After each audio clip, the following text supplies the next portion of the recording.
Okay. Hello, everybody. Thank you for joining me. This is Andre Lee again. Here we have my more paintings.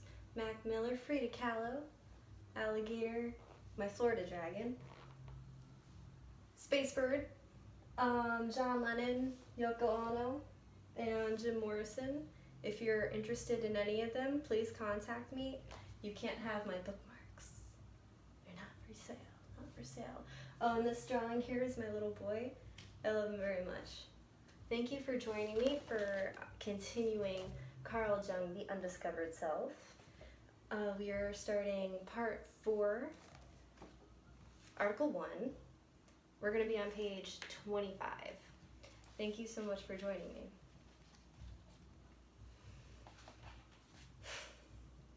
Okay, so, and these are my magic bookmarks. They talk to me, and it's fucking awesome. Excuse my language. Anyways, part 4, the individual's understanding of himself.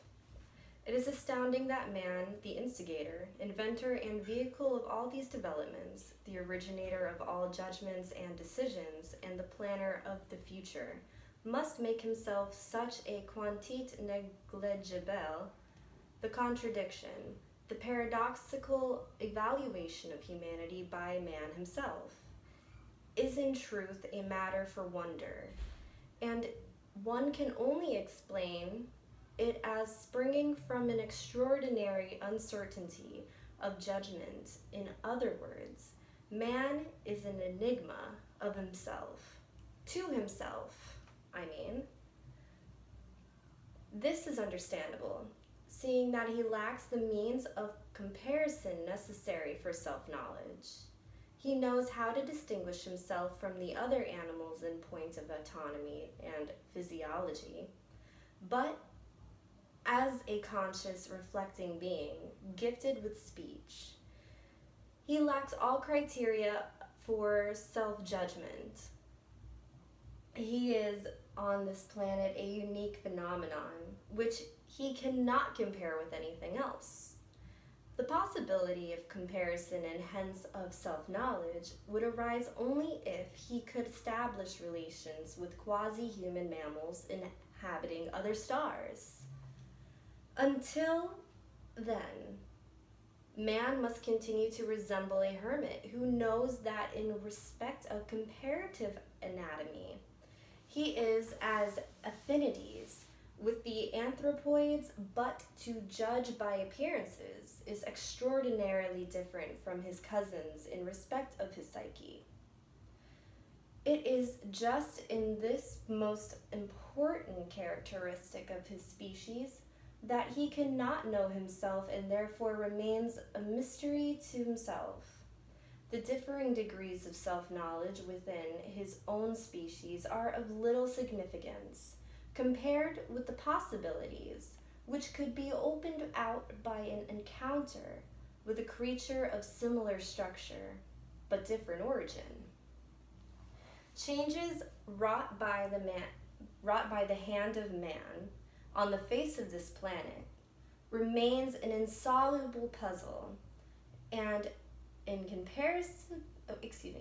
and an incomprehensible wonder, an object of abiding perplexity. A feature it shares with all nature's secrets.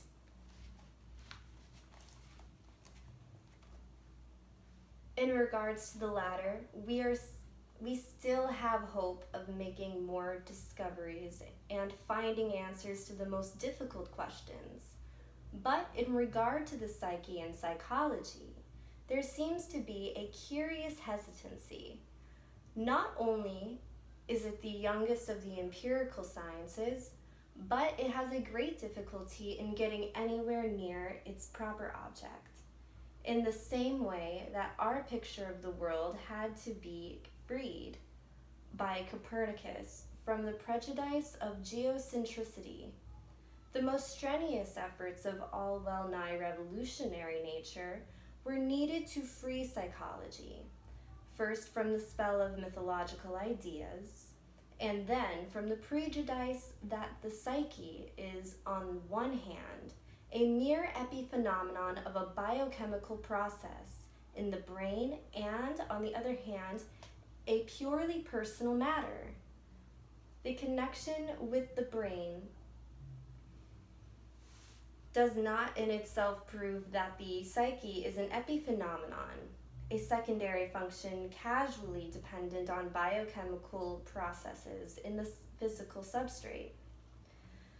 Nevertheless, we know only too well how much the psychic function can be distributed by verifiable processes in the brain, and this fact is so impressive that the subsidiary nature of the psyche seems an almost unavoidable inference. The phenomena of parapsychology, however, warns us to be careful, for they point to a relativization of space and time through psychic factors, which cast down on our naive and over-hastily explanation in terms of psychological parallelism. For the sake of the explanation, people deny the findings of parapsychology outright, either for philosophical reasons or from intellectual laziness. This can hardly be considered a scientifically responsible attitude, even though it is a popular way out of a quite extraordinary intellectual difficulty.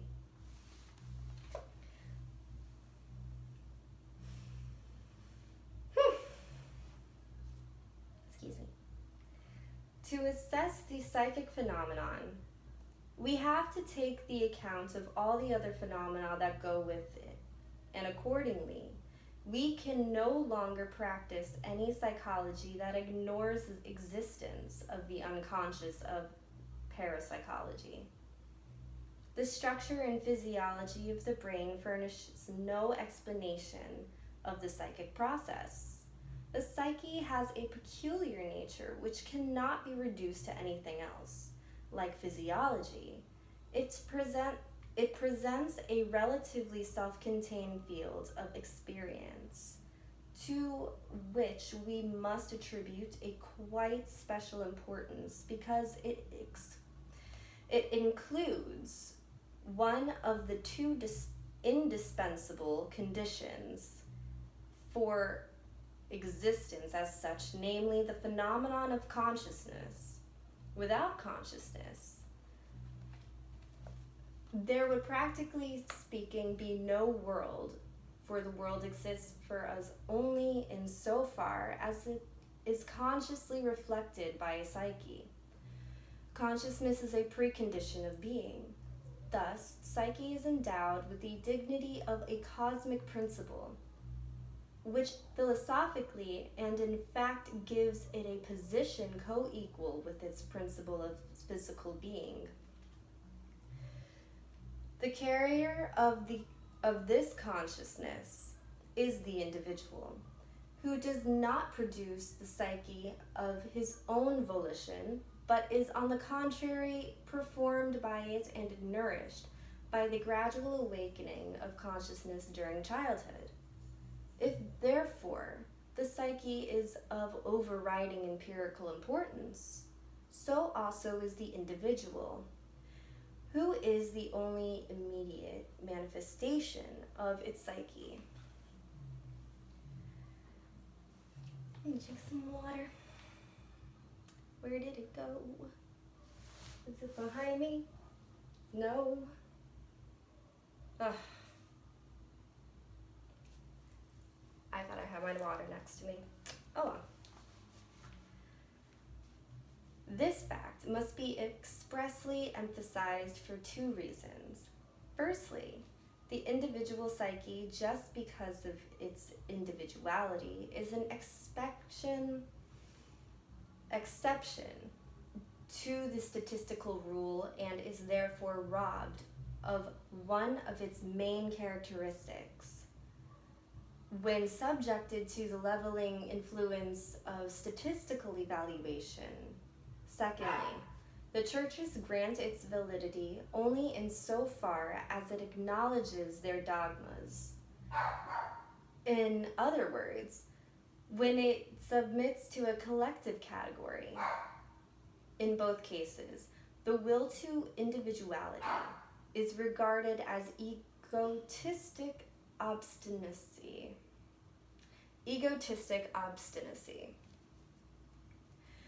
Science devalues this as subjectivism, and the churches condemn it morally as heresy and spiritual pride.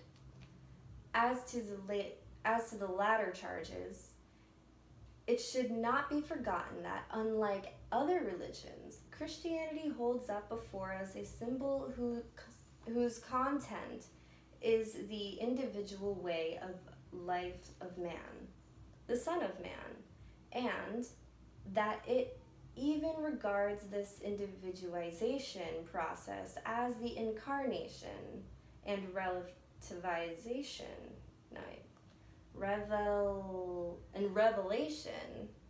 of God Himself. Hence, the development of man into a self acquires a significance whose full implications have hardly begun to be appreciated, because too much attention to external blocks the way to immediate inner experiences. We're not the autonomy of the individual, the secret longing of many people. It would scarcely be able to survive the collective suppression, either morally or spiritually.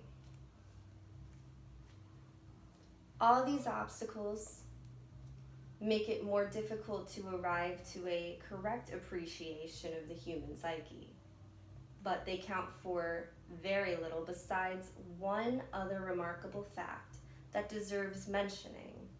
This is the common psychiatric experience that the devaluation of the psyche and other resistance to psychological enlightenment are based in large measures of fear.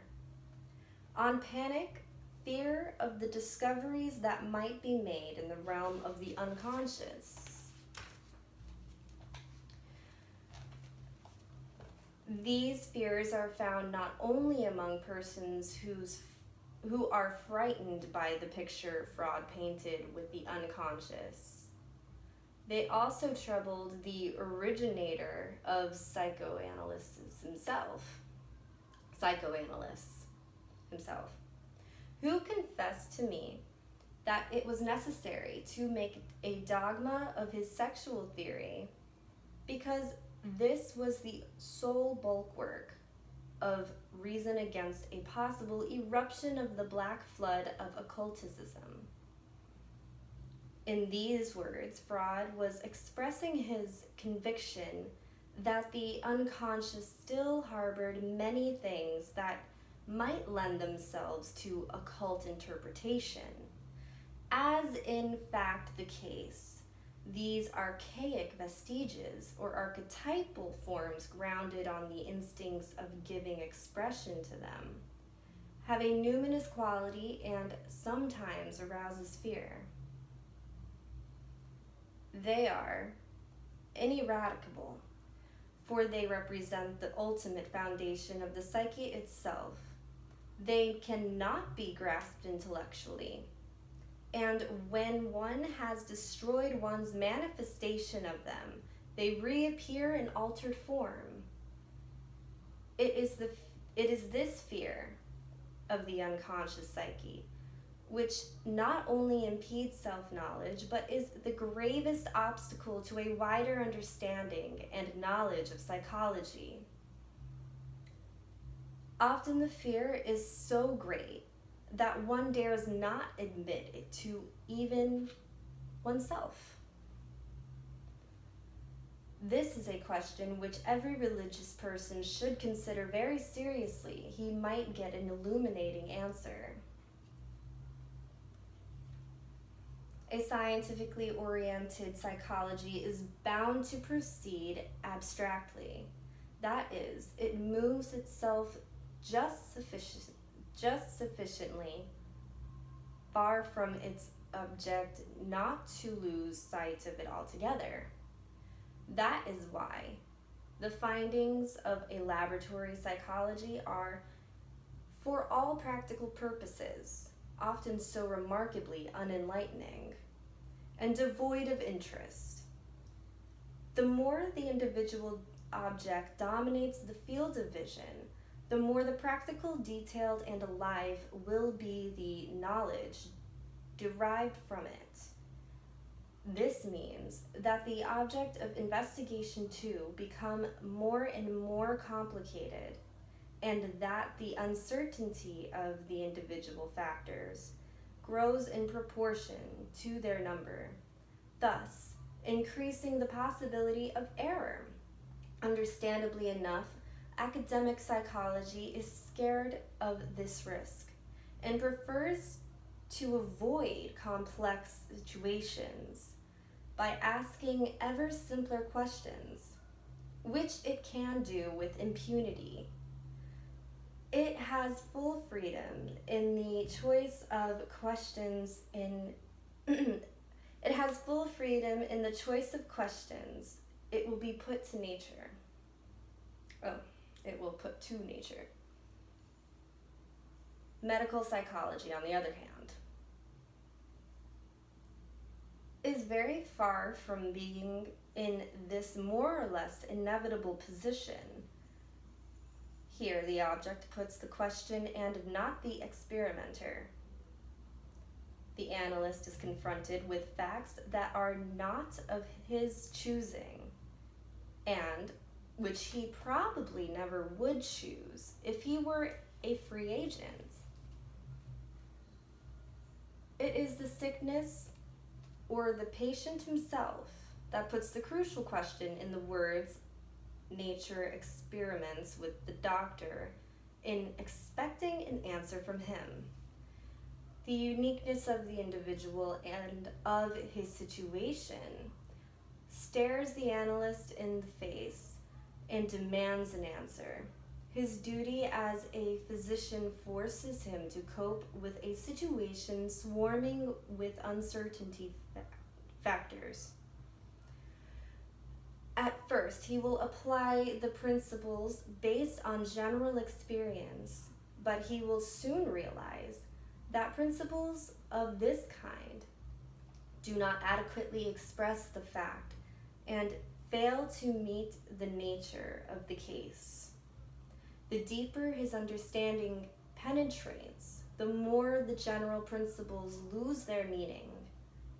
But these principles are the foundation of objective knowledge and the yardstick by which it is measured. With the growth of what both patient and doctor feel to be understanding, the situation becomes increasingly subjectivized. What was an advantage to begin with threatens to turn into a dangerous disadvantage. Subjectivism, in technical terms, transference and counterference,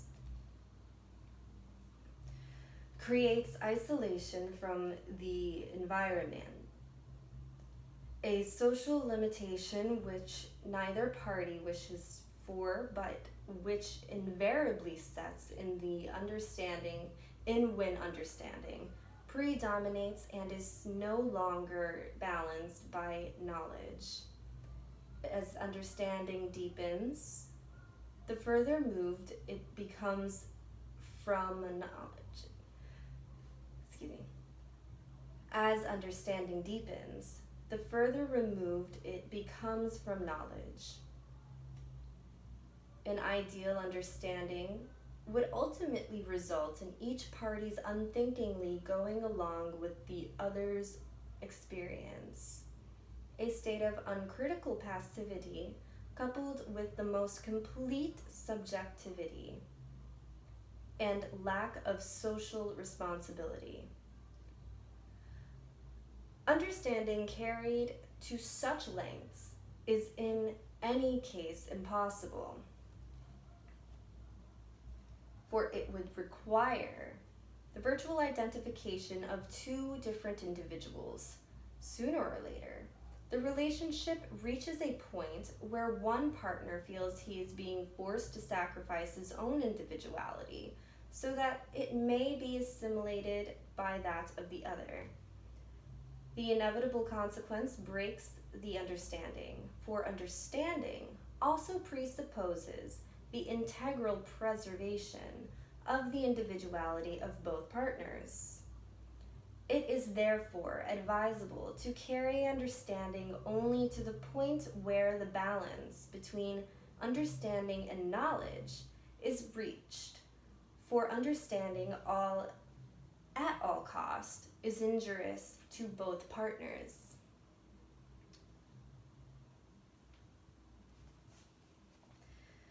This problem arises whenever complex individual situations have to be known and understood. It is the specific task of the medical psychologist to provide just this knowledge and understanding. It would be also the task of the director of consciousness, zealous in the cure of souls, were it not that his I'll read that again. It would also be the task of the director of consciousness, zealous in the cure of souls, were it not that his office inevitably obliges him to apply the yardstick of his denominational bias at the critical moment. As a result, the individual's right to exist as such is cut short by a collective prejudice and often curtailed in the most sensitive area. The only time this does not happen is when the dogmatic symbol, for instance, the model life of Christ, is understood concretely and felt by the individual to be adequate. How far this is the case today, I would prefer to leave to the judgment of others. At all events, the analyst very often has to treat patients to whom denominational limitations mean little or nothing. His profession, therefore, compels him to have as few preconceptions as possible. Similarly, while respecting metaphysical, i.e. non-verifiable, convictions and assertions, he will take care not to credit them with universal validity. This caution is called for because the individual trait of the patient's personality ought not to be twisted out of shape by arbitrary interventions from outside. The analyst must leave this to environmental influences, to the patient's own inner development, and, in the widest sense, to fate with its wise or unwise decrees. Okay.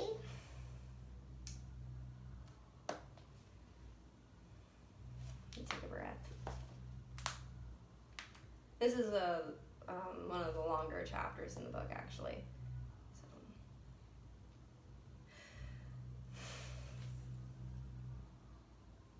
I'm looking for that water bottle. Is there more? There's more coffee, so it's all good.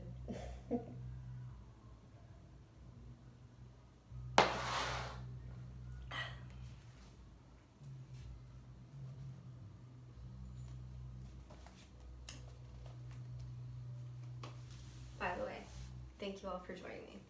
And if you're interested in any of these paintings, you can contact me through my channel.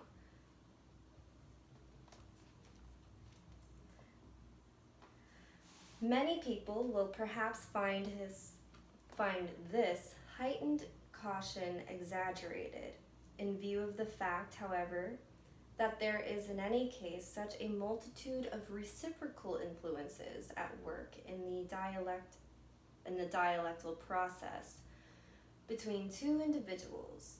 Even if it is conducted with the most tactful reverse, the responsible analyst will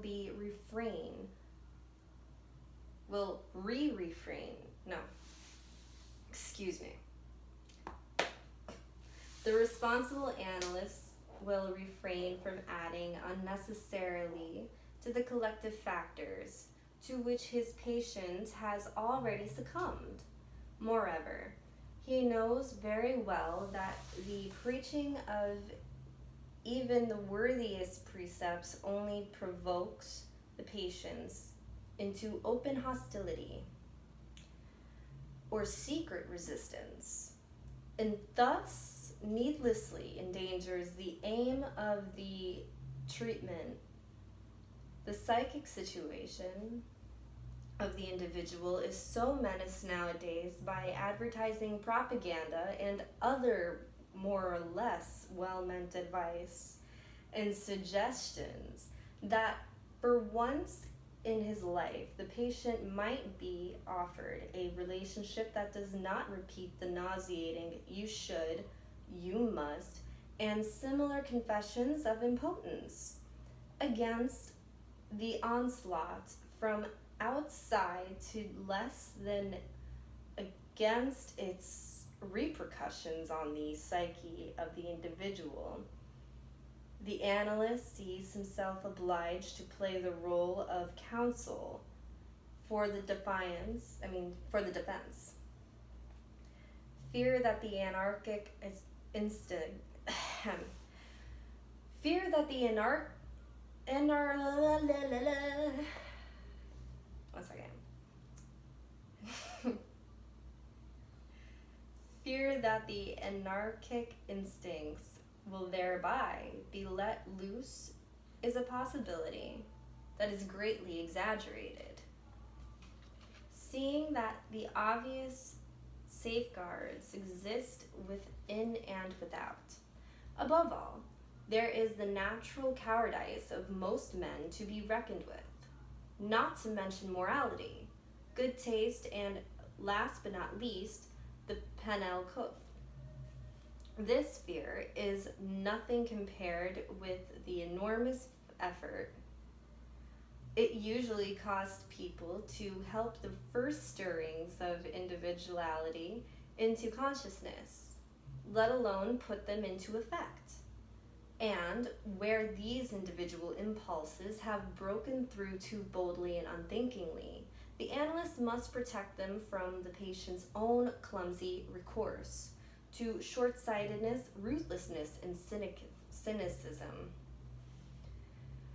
As the dialectal discussion proceeds, a point is reached when an evaluation of these individual impulses becomes necessary. By that time, the patient should have acquired enough certainty of judgment to enable him to act on his own insight and decision, and not the mere wish to copy convention, even if he happens to agree with collective opinion.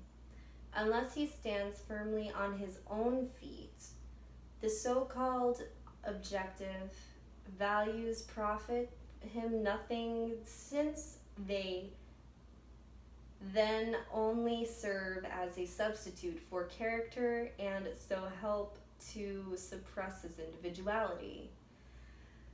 Naturally, society has an indisputable right to protect itself against errant subjectivism, but insofar as society is itself composed of de-individualization of human beings. Yes.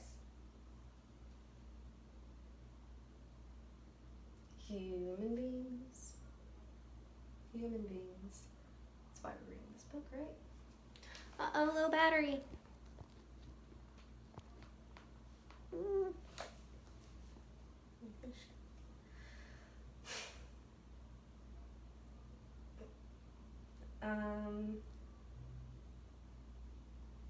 Where was I? Human beings. It is completely at the mercy of ruthless individualists. Let it band together into groups and organizations as much as it likes. It is just this banding together and the resultant extinction of the individual personality that makes it succumb so readily to a dictator. A million zeros joined together do not unfortunately add up to one. Ultimately, everything depends on the quality of the individual, but our fatally short-sighted age thinks only in terms of large numbers and mass organizations. Though one would think that the world had seen more than enough of what a well-disciplined mob can do in the hands of a single madman. Unfortunately, this realization does not seem to have penetrated very far, and our blindness is extremely dangerous. People go on blithely organizing and believing in the sovereign remedy of mass action without the least consciousness of the fact that the most powerful organizations can be maintained only by the greatest ruthlessness of their leaders and cheapest of slogans. Curiously enough, the churches too avail themselves of mass action in order to cast out the devil of Yes, wait a second. Let me say that again. Curiously enough, the churches too want to avail themselves of mass action in order to cast out the devil with Beelzebub.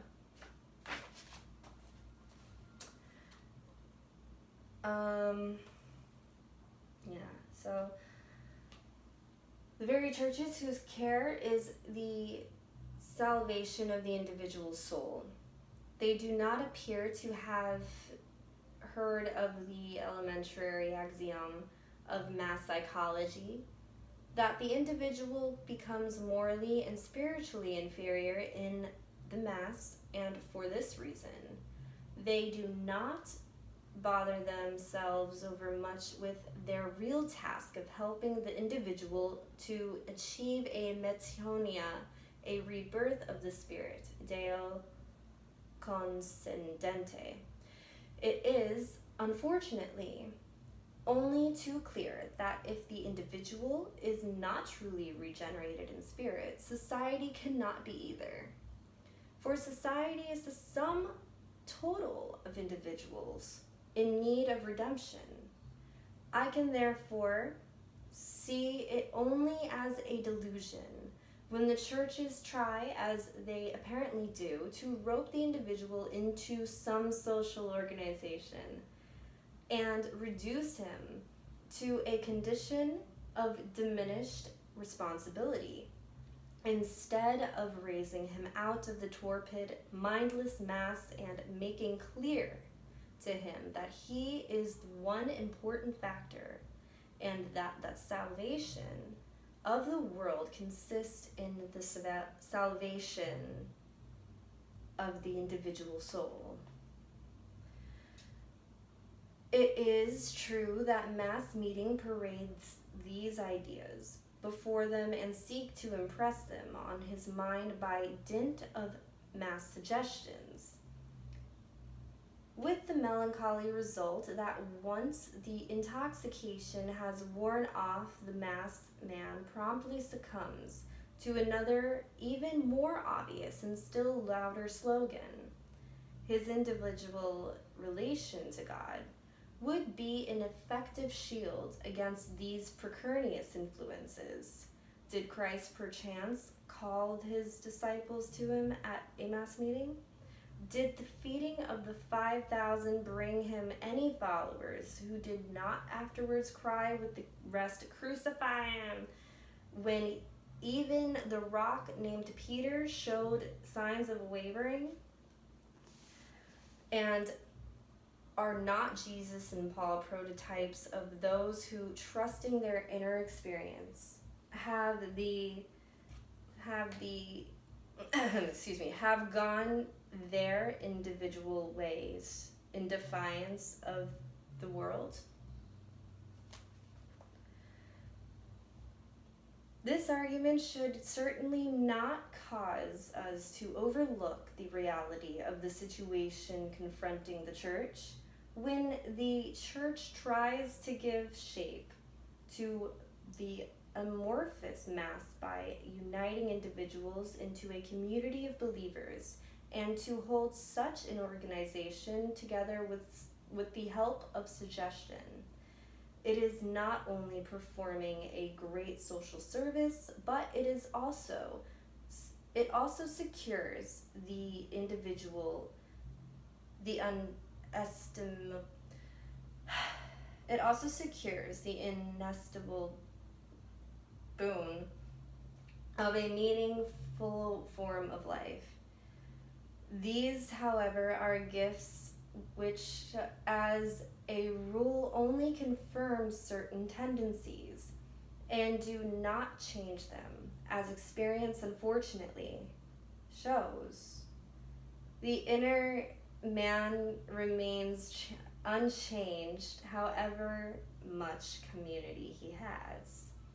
His environment cannot give as a gift something which he can win for himself only with effort and suffering. On the contrary, a favorable environment merely strengthens the dangerous tendency to expect everything from outside. Even the metamorphoses which external reality cannot provide.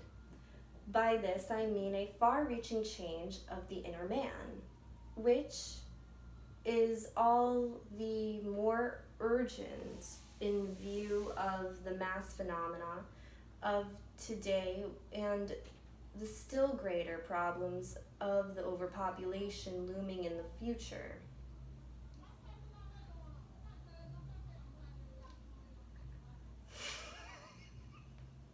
Someone's effing, I killed them.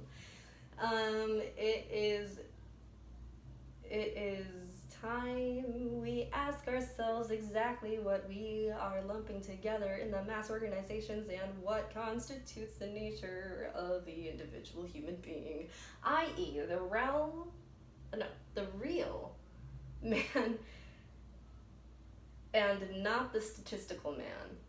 This is hardly possible except by a new process of self-reflection. All mass movements, as one might expect, slip with the greatest ease down an inclined plane made up of large numbers. Where the many are, there is security. What the many believe must of course be true. What the many want must be worth striving for, and necessary, and therefore good. In the clamor of the many resides and the power to snatch wish fulfillments by force, sweetest of all. However, it is that gentle and painless slipping back into the kingdom of childhood, into the paradise of parental care, into happy-go-luckiness and irresponsibility. All of thinking and looking after are done from the top. To all questions there is an answer, and for all needs the necessary provision is made. The infantile dream state of the mass man is so unrealistic that he never thinks to ask, who is paying for this paradise? The balancing of accounts is left to higher political or social authority, which welcomes the task for its power and thereby increased. And the more power it has, the weaker and more helpless the individual becomes. Whenever social conditions of this type develop on a large scale, the road to tyranny lies open and the freedom of the individual turns into spiritual and physical slavery. Since every tyranny is ipso facto immoral and ruthless, it has much more freedom in the choice of its methods and an institution, which still takes account of the individual. Should such an institution come into conflict with the organized state, it is soon made aware of the very real disadvantage of its morality and morality. It's morality. Are you aware of your morality? And therefore feels compelled to avail itself of the same methods as its opponent. In this way, the evil spreads almost of necessity, even when direct infection might be avoided. The danger of infection is greater than when decisive importance is attached to large numbers. By the way, we're on page 34.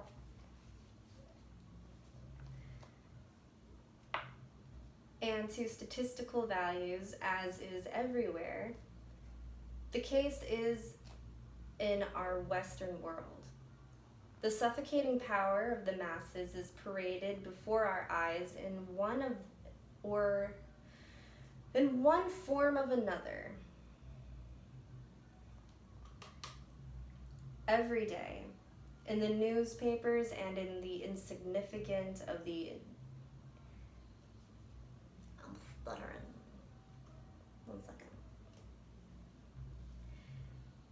The suffocating power of the masses is paraded before our eyes in one form or another every day in the newspapers, and the insignificance of the individual is rubbed into him so thoroughly that he loses all hope of making himself heard. The outworn ideals of liberté, égalité, fraternité help him not at all, as he can direct this appeal only to his executioners, the spokesmen of the masses. Resistance to the organized mass can be effected only by the man who is as well organized in his individuality as the mass man himself.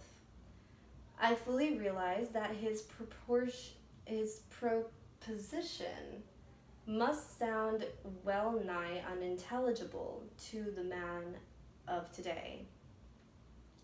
Men.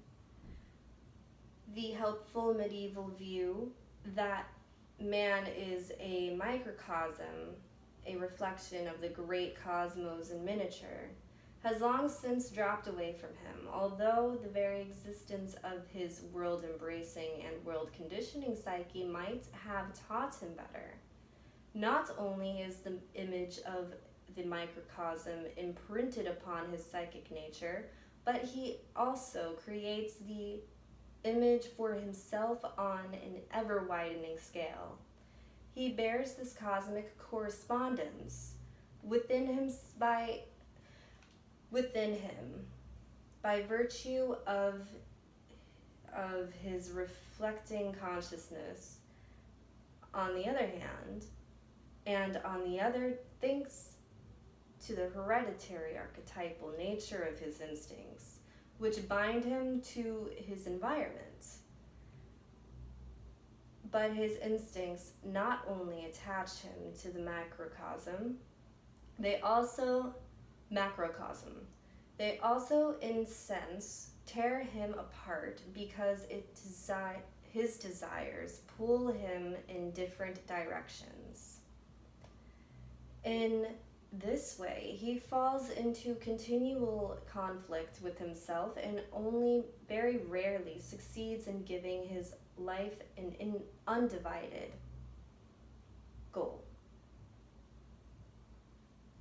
4, which as a rule, he must pay very dearly by repressing,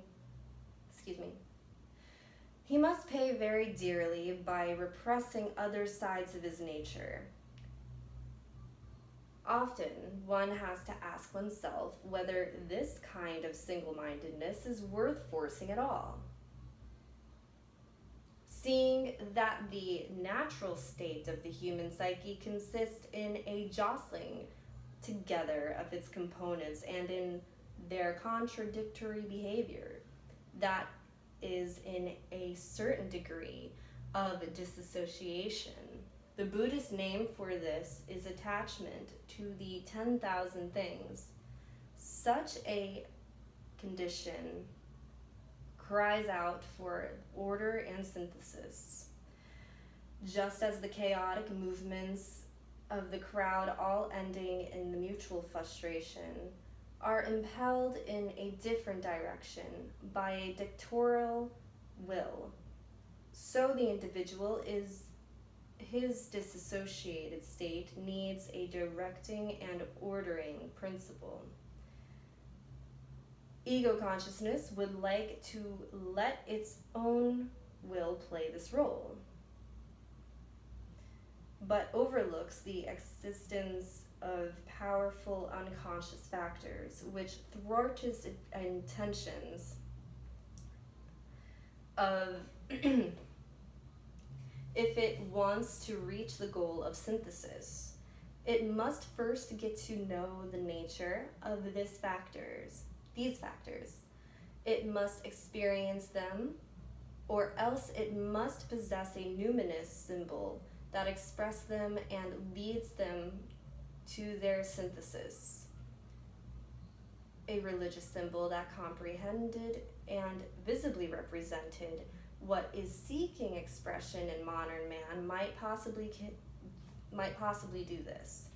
But our conception of the Christian symbol to date has certainly not been able to do so. On the contrary, the frightful world split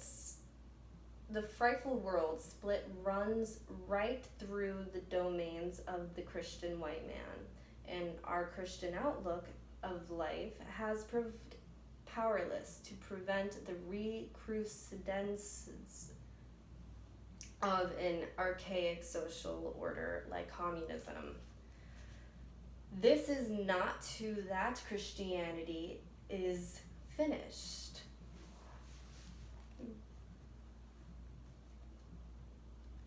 I am, on the contrary, convinced that it is not Christianity, but our conception of interpretation of it that has become antiquated in face of the present world situation.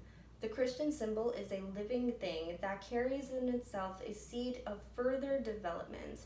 It can go on developing. It depends only on us whether we can make up our minds to meditate again and more thoroughly on the Christian premises. This requires a very different attitude towards the individual. If my phone dies, I'm so sorry. I'm still using this take. Towards the microcosm of oneself, from the one we have adopted hitherto.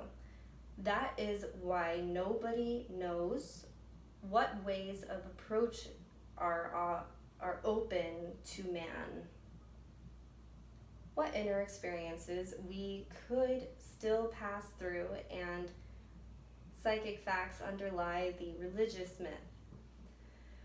Over all this hangs so universal a darkness that no one can see why he should be interested or to what end he should commit himself. Before this problem, he stands helpless. This is not surprising, since practically all the trump cards are in the hands of our opponents, they can appeal to the big battle lions and the crushing power. Politics, science, and technology stand ranged on the other side. Imposing arguments of science represent the highest degree of intellectual certainty, yet achieved by the mind of man. So, at least, it seems to the man of today, who has received hundredfold enlightenments concerning the backwardness and darkness of the past ages and their superstitions, that his teachers have themselves gone seriously astray by making false comparisons between incommensurable factors and never enters his head. All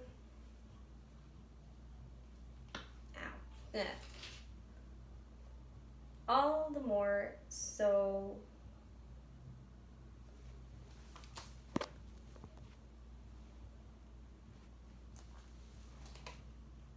text message. All the more so.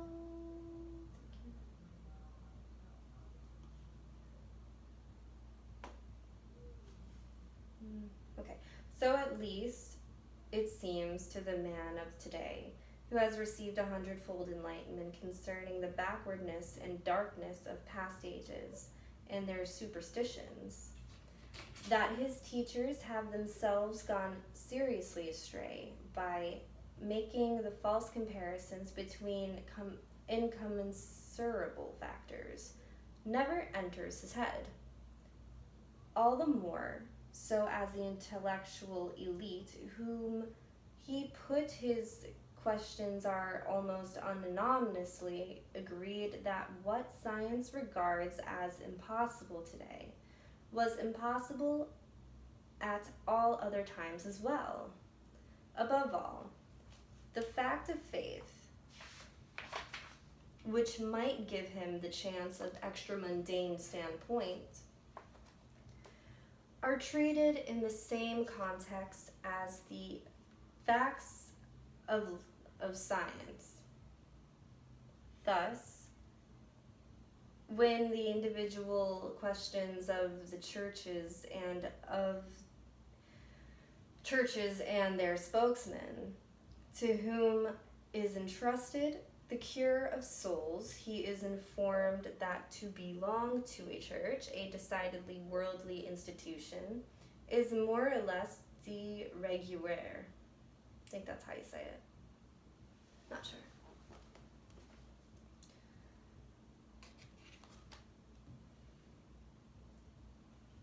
That the factors, or the facts of faith, which have become questionable for him, were concrete historical events. That certain ritual action produced miraculous effects, and that the sufferings of Christ can vicariously save him from sin and its consequences, i.e., eternal damnation.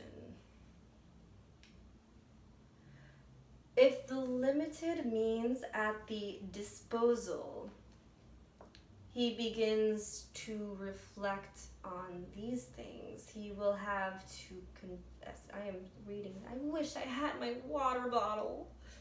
Oh my God, I think I found it. I found it. Ow, I got a boo-boo on my knee. Excuse me. Yeah, it's really bad. I fell down. Got a boo-boo. Whoa. Wait a minute. Back to the book. I.e. eternal damnation. There you are. Okay. With the limited means at his disposal, he begins begins to reflect on these things, he will have to confess that he does not understand them at all, and that only two possibilities remain open to him: either to believe implicitly, or to reject such statements because they are flatly incomprehensible. Whereas the man of today can easily think about and understand all the truths dished out to him by the state. His understanding of religion is made considerably more difficult owing to the lack of explanations. Do you understand what you are reading? And he said, how can I unless someone guides me? Acts 8-30. If despite this, he has still not discarded all his religious convictions, this is because the religious impulse rests on an instinctive basis and is therefore a specifically human function. You can take away a man's God, but only to give him others. You can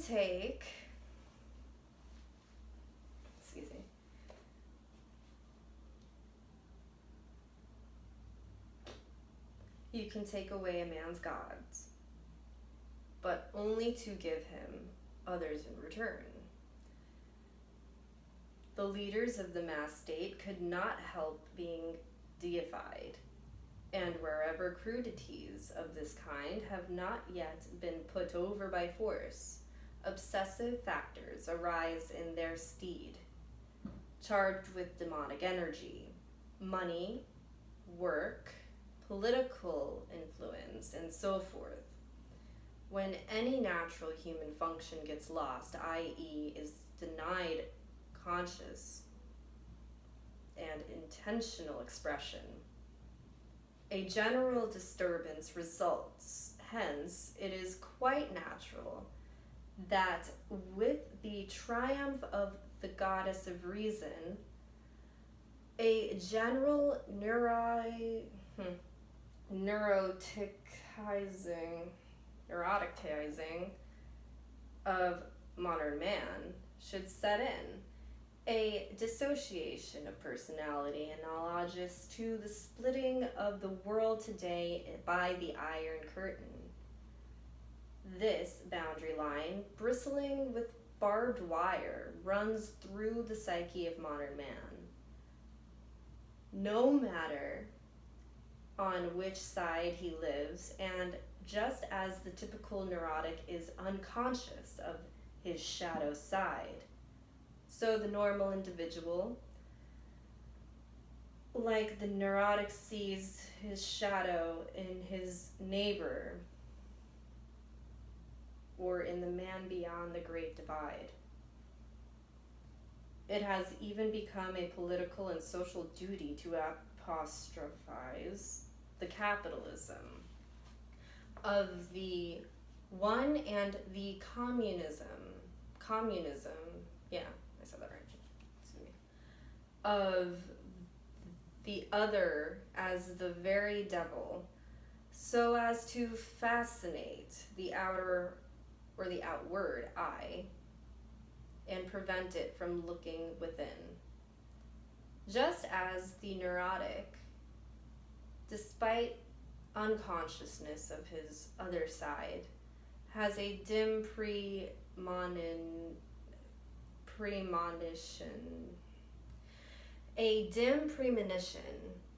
that all is not well with his psychic economy.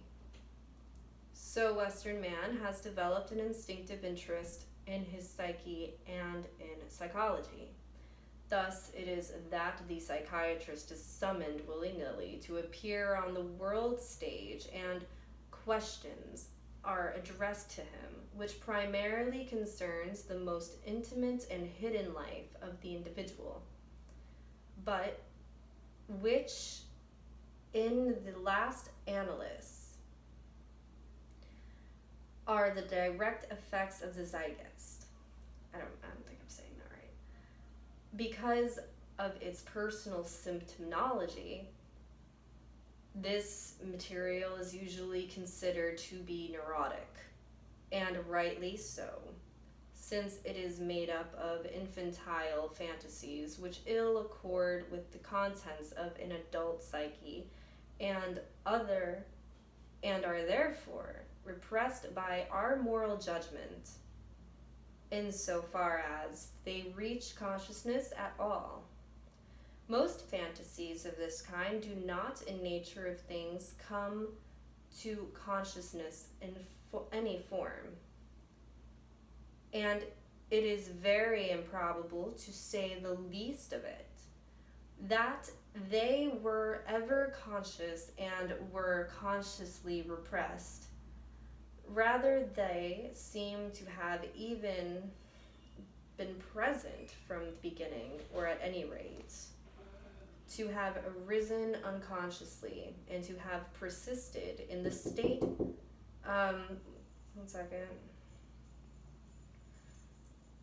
in that state until the psychologist's intervention enabled them to cross the threshold of consciousness.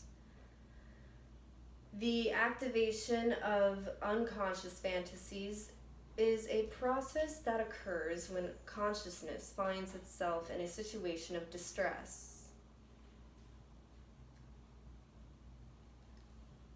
Where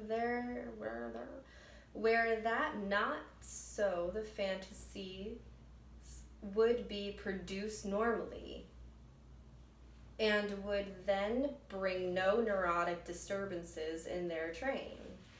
In reality, the fantasies of this kind belong to the world of childhood and give rise to disturbances only when prematurely strengthened by abnormal conditions of conscious life.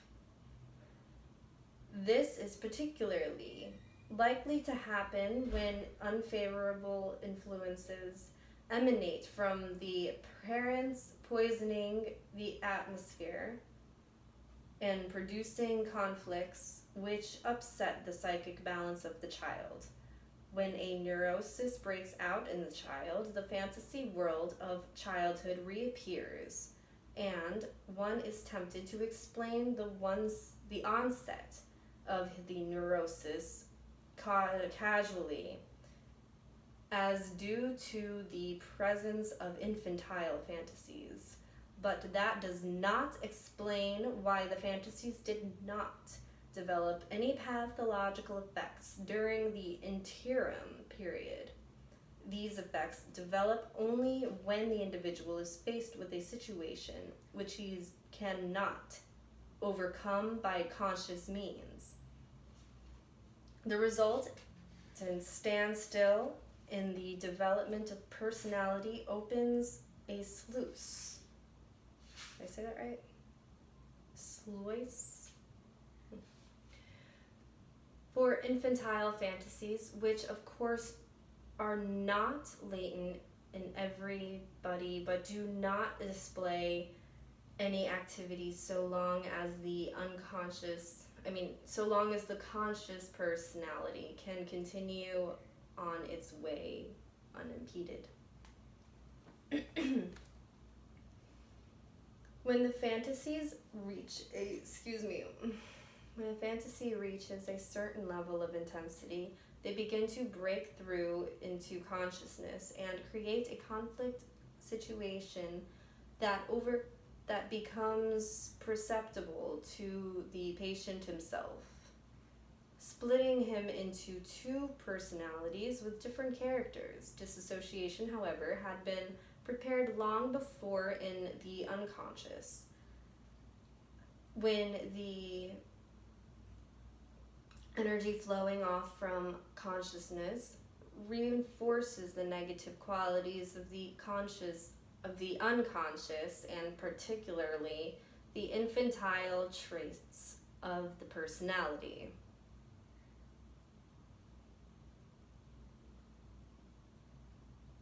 Since the normal fantasies of a child are nothing other at bottom than the immigration of the instincts and may thus be regarded as preliminarily exercises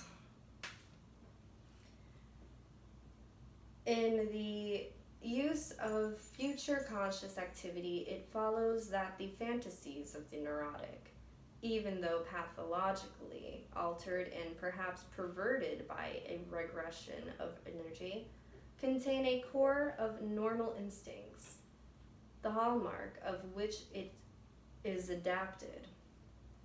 A neurotic illness always implies an unadapted alteration and distortion of normal dynamicism and of the imagination proper to them.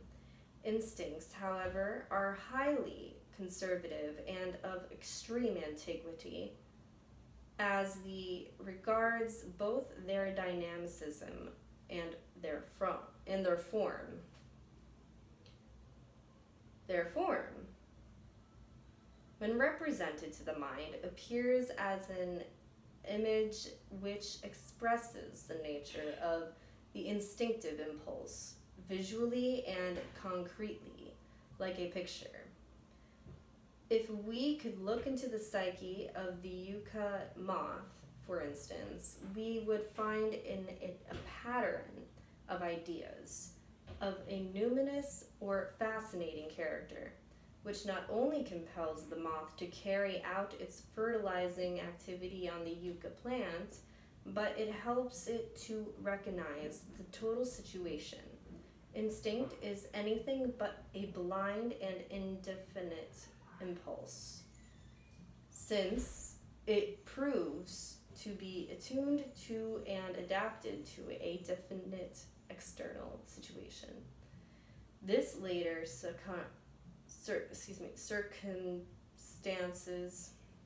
this latter circumstance gives it specific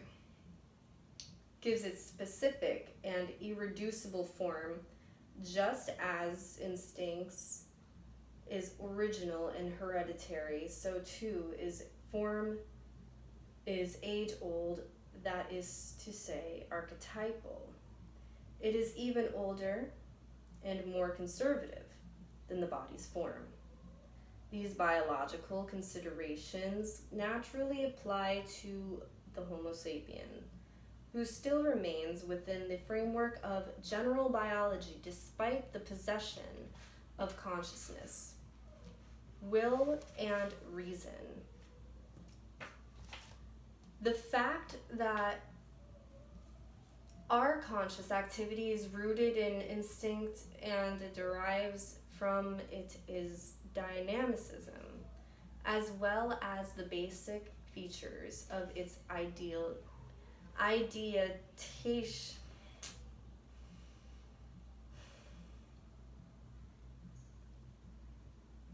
ideational forms, has the same significance for human psychology as for all other members of the animal kingdom. Human knowledge consists essentially in constant adaptation of the primordial pattern of ideas that were given as a priori. These need certain modification because in their original form, they are suited to an archaic mode of life, but not to the demands of a specifically differentiated environment. If the flow of instinctive dynamicism into our life is to be maintained as is absolutely necessary for our existence, then it is imperative that we should remold these archetypal forms into ideas which are adequate to the challenge of the present. All right, guys, we're finishing off on page 39. Thank you very, very much for listening. Thank you for reading with me. If you have any questions on maybe some words you didn't know, you can comment them at the bottom. I'll look up the definition, and we can just study together. More one-on-one, I think, right?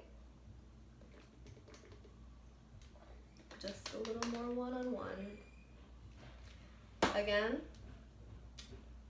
Frida Kahlo, Mac Miller, Florida Dragon, Space Bird, Don't Buy Victor, that's my baby. Another one, that's like an abstract theme. John Lennon. Yeah. Oh, and in case somebody tuned in the middle, it's Carl Jung, The Undiscovered-Self. That was part 4.